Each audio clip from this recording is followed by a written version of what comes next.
fuck, I don't even like talking about this shit. I realize now I'm really talking about it, which I don't like. I think that what happened was my life was gone. I thought my career was over. I didn't think I was going to make another dime in this industry.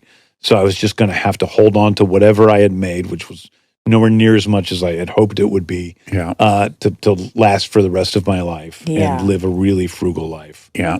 But the thing that happened, I realized, was that everything I had done was really to be rich and famous so that people would love me. And I wanted people to love me. And that a lot of what I did was not based upon being a creative individual or a calling or anything, but so that I could finally be accepted and loved. And I, as an organism, was unable to experience the love of another human being. You know, the only time I could remember even slightly the feeling it is, I had gone to a Brazil Comic-Con shortly before this time.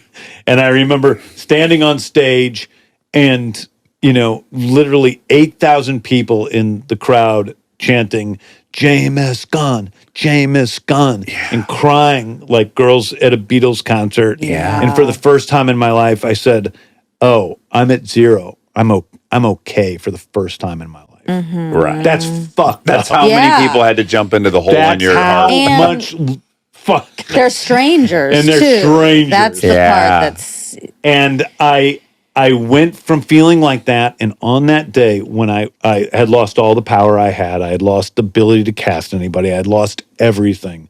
I got so much love from my partner at the time, Jen, the Guardians from Chris and Pom, and, you know, all those guys. The people who actually knew you. The people that knew me, all my friends, my mom and my dad. I was overwhelmed with it, and I experienced being loved for the first time. Yeah. And I went to sleep that night looking at my wife going, my girlfriend going, I'm going to marry this woman.